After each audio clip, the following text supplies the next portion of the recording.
Hello everyone, this is Afrina. Today I am going to teach history for class 7th. Chapter name is Medieval Europe, Rise and Spread Christianity. Okay तो Europe में Christianity की growth और इन मतलब कैसे वो spread हुआ, ठीक है। तो पीरियड क्या था, the period of European history में अबाउट 5 to 15 सेंचुरी एडी में, उसको हम मिडिल एज कहते हैं।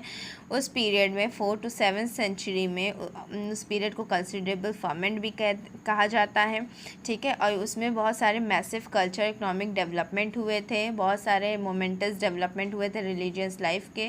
और जो सबसे पहला जो कन्वर्ट हुआ था, जो एम्पायर कन्वर्ट हुआ था क्रिश्चियनिटी में, वो था रोमन एम्पायर, ठीक है। जो मेडिवल टर्म है वो किससे ड्राइव हुआ है, लैटिन वर्ड से ड्राइव हुआ है, मेडिवम एवम से, जिसका मतलब होता है मिडिल एज। मेडिवल पीरियड का मतलब क्या होता है, वो period between the ancient and modern period के जो बीच का पीरियड होता है उसको हम मेडिवल पीरियड कहते हैं। हिस्ट्री में हमारे 3 पीरियड्स डिवाइड है, ancient period, medieval period and modern period. जो मेडिवल पीरियड है वो स्ट्रेच है रफली बिटवीन 8th से 18th सेंचुरी एडी में। फिर फर्दर वो सब डिवाइड है इनटू अर्ली मेडिवल पीरियड में 8 to 13 सेंचुरी में। लेटर मेडिवल पीरियड जो है वो 13 से लेकर 18 सेंचुरी एडी में है। ये क्लियर मेडिवल पीरियड था जिसमें इंडिया का कोई भी करस्पॉन्डेंट नहीं था, ठीक है। फॉर एग्जांपल मेडिवल पीरियड में यूरोप जो था वो स्ट्रेच हुआ था अबाउट 500 से 1500 में। नेक्स्ट क्या है, इसमें बहुत सारे एंशिएंट पीरियड बहुत सारे ट्रांजिशंस हुए, ठीक है। ये कोई जो ट्रांजिशन हुआ था वो कोई सडन ट्रांजिशन नहीं था, एक स्लो और ग्रेजुअल प्रोसेस था। बहुत सारी चीज़ें इसमें इन्वॉल्व थी, पॉलिटिकल, सोशल, इकोनॉमिक, रिलीजन, सब बहुत सारी चीज़ें इसमें इन्वॉल्व थी। नेक्स्ट क्या है, सोशल पॉलिटिकल सर्कमस्टेंसेस में क्या था, जितने भी सेवरल चेंजेस हुए थे सोशल पॉलिटिकल सर्कमस्टेंसेस में मिडिवल पीरियड में ऑल ओवर द वर्ल्ड में, उसमें बहुत सारे लार्ज जो एम्पायर्स थे वो एग्जिस्टेंस में आए थे, ठीक है। जो सम एम्पायर्स थे वो ट्रांस कॉन्टिनेंटल थे नेचर में। नेक्स्ट क्या है, नेक्स्ट है कि जो एम्पायर था चार्लमेंज का वो बेस्ट एग्जाम्पल है वेस्टर्न सेंट्रल यूरोप का, बिगनिंग में 19th सेंचुरी के। इसमें प्रमोट हुआ था आर्ट्स, एजुकेशन, कोर्ट्स, ठीक है, कल्चरल सेंटर, जो कि कैरोलिंगा रेनेसा कहलाता है, ठीक है। ये जो एम्पायर था बहुत जल्दी कोलैप्स्ड हो गया था। नेक्स्ट क्या है, उस टाइम में जो पीरियड था वो सिस्टम में क्या डेवलप्ड हुआ था वेस्टर्न यूरोप में, उसको फॉर्डलिज्म कहते हैं। और ये जो मार्ग हुआ था इसमें एग्रीकल्चर प्रोडक्शन बहुत ज़्यादा हुए थे कैसल्स एंड मैनर हाउसेस के पास। नेक्स्ट क्या है, 15th सेंचुरी में स्पेनर्स एंड पोर्टुगीज़ ने योजेस डिस्कवर्ड किया था, ठीक है। नेक्स्ट क्या है, रोमन कॉन्क्वेस्ट ऑफ पैलेस्टीन। जो पॉम्पे थे वो एक रोमन जर्नल थे, स्टेट्समैन थे, इनको हम पॉम्पे ऑफ द ग्रेट के नाम से भी जानते हैं। इन्होंने डिसाइड किया था और एक्सटेंड किया था रोमन फ्रंटियर्स को ब्रैंक ऑफ यूरोपेट्स में, ठीक है। इसमें बहुत सारे डिसीजन इन्वॉल्व थे जैसे कि कंट्रोल ऑफ पैलेस्टीन। उन्होंने कैंपेन स्टार्ट किया था, पोमिक कैंपेन स्टार्ट किया था 63 BC में। बर्थ कब हुआ क्रिश्चियनिटी का, क्रिश्चियनिटी जो रिलीजन है वो बेस्ड है लाइफ पर और जीसस क्राइस्ट के टीचिंग पर बेस्ड है। इसमें जो जीसस क्राइस्ट को क्या कहा जाता है, सन ऑफ गॉड कहा जाता है, सारे क्रिश्चियन को सन ऑफ गॉड कहते हैं। उनकी एक स्केर्ड बुक है जिसको हम बाइबल के नाम से जानते हैं। बर्थ कब हुआ था जीसस क्राइस्ट का, इन बेथलेहम में हुआ था। जीसस क्राइस्ट के सन जो थे जोसेफ एंड मैरी, इनका बॉर्न हुआ था 4th BC में, स्टेबल एट बेथलेहम में, स्मॉल टाउन है जो कि साउथ जेरूसलम इज़राइल से 8 किलोमीटर दूर है। जीसस ने अपनी जो अर्ली लाइफ वो स्पेंड किया था नाजरत में। जो नाजरत है वो अब प्रेजेंट डे पे कहाँ पर है, इसराइल में है। इन्होंने जो स्टडी की थी ज्यूइश स्क्रिप्चर्स से स्टडी की थी। उनके जो फादर थे उनका कारपेंटर का प्रोफेशन था, उन्होंने वो प्रोफेशन को अपने आगे बढ़ाया, लेकिन फिर उन्होंने बहुत सारे जीसस से इंस्पायर्ड होकर उन्होंने मैसेज क्या किया, स्प्रेड करने लगे वो message of love among the people में।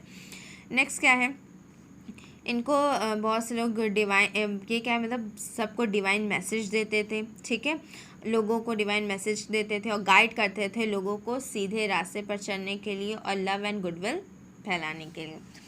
नेक्स्ट क्या है, इनकी जो जीसस क्राइस्ट मैनी डिफ़िकल्टी, इनकी लाइफ में बहुत सारी डिफ़िकल्टीज़ आई, लेकिन इन्होंने जो मैसेज ऑफ लव है ये स्प्रेड करना बिल्कुल भी नहीं छोड़ा, ठीक है। नेक्स्ट क्या है, ये जो लोग बीमार होते थे, गरीब होते थे, उनकी हेल्प करते थे और लोग उनको सन ऑफ गॉड के नाम से जानते थे और मसीहा के नाम से भी जानते थे। उनकी मेन टीचिंग स्किल्स क्या थी? उनकी मेन टीचिंग ये थी जो the life of teaching of Jesus are recorded 4 books में है, जो gospels, the 4 gospels ascribed to the St. Matthew, St. Mark, St. Luke, St. John, and 4 gospels give as account of ministry of crucifixion and resurrection of Christ. Jesus spreads his message in the form of sermons and parables. जो इनकी 12 apostles थी उसमें क्या था, ये लोगों को क्या मैसेज ऑफ लव स्प्रेड कर रहे थे। इनकी कुछ डिस्कर्स है जो बताई गई है। लव योर एनिमीज़, ठीक है, इन्होंने ये सारी चीज़ें कही थी लोगों से। Have unconditional faith in God, he is our father, do not जज others, give to the needy, do unto the others as you would want them to unto you. God is ever forgiving, ever loving and kind, ठीक है।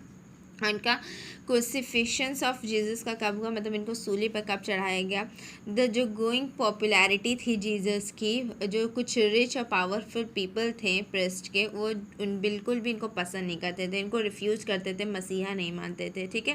तो Jesus को कुछ Roman empires ने में जो कुछ लोगों थे, किसी वजह से उनको अरेस्ट कर लिया गया, ठीक है। उसके वजह से उनको एक and Jesus was put on trial and sentenced to death of cross, उनको क्रूसीफाइड किया गया। गोल्फर्ड ऑन फ्राइडे, इस डे में commended to Christian as Good Friday, जिस दिन को क्रूसीफाइड किया गया उस दिन को गुड फ्राइडे कहा जाता है, ठीक है। रिलीजियस टेक्स्ट कैसा था? The Bible of स्क्योर्ड book of Christian, Bible क्या है? इसके बहुत इंपॉर्टेंट बुक है क्रिश्चियन की, 2 पार्ट्स में है, ओल्ड टेस्टामेंटा एंड द न्यू टेस्टामेंटा में। जो ओल्ड टेस्टामेंटा है कंटेन करता है फर्स्ट पार्ट क्रिश्चियन बाइबल की, और जो उसमें 39 बुक्स हैं, ठीक है। और उसमें क्या चीज़ें बताई गई है? History, prophecy and wisdom, literature, ancient people of Israel के बारे में बताया गया। न्यू टेस्टामेंट है, सेकेंड पार्ट है क्रिश्चियन बाइबल की, जिसमें कि life of teaching Christian earliest follower, जो पहले लोग कौन सी टीचिंग और किस तरह की लाइफ जो है फॉलो करते थे उसके बारे में बताएगी। स्प्रेड ऑफ क्रिश्चियनिटी कैसे स्प्रेड हुई? जीसस की डेथ के बाद उनकी जो टीचिंग्स, मतलब जो लोग उन्होंने उनसे प्रभावित होकर हर चीज़ सीखी थी, उन्होंने आगे जो है वो स्प्रेड करने, क्रिश्चियनिटी को स्प्रेड किया, ठीक है। उन्होंने जगह जगह जाकर जो भी जीसस से उन्होंने सीखा था वो लोगों में स्प्रेड करने लगे। ओके, नेक्स्ट क्या था? Role of empire Constantine in spreading Christianity. कुछ सर्कमस्टेंसेस के वजह से चेंज हुआ 4th सेंचुरी में। जो रोमन एम्पायर थे उनको कॉन्स्टेंटाइन द ग्रेट के नाम से जाना जाता था। फर्स्ट रोमन एम्पायर थे जो कन्वर्ट हुए थे फर्स्ट क्रिश्चियनिटी में। कॉन्स्टेंटाइन उन्होंने एक बैटल जीती थी अगेंस्ट अपने एनिमी के अगेंस्ट मैक्सिंथियू से, ठीक है। इन्होंने आज भी जो विक्ट्री हासिल की थी वो जीसस के वजह से हासिल की थी। नेक्स्ट क्या है? 324 में कॉन्स्टेंटाइन ने मेड क्या था? क्रिश्चियनिटी एक स्टेट रिलीजन बनाया था।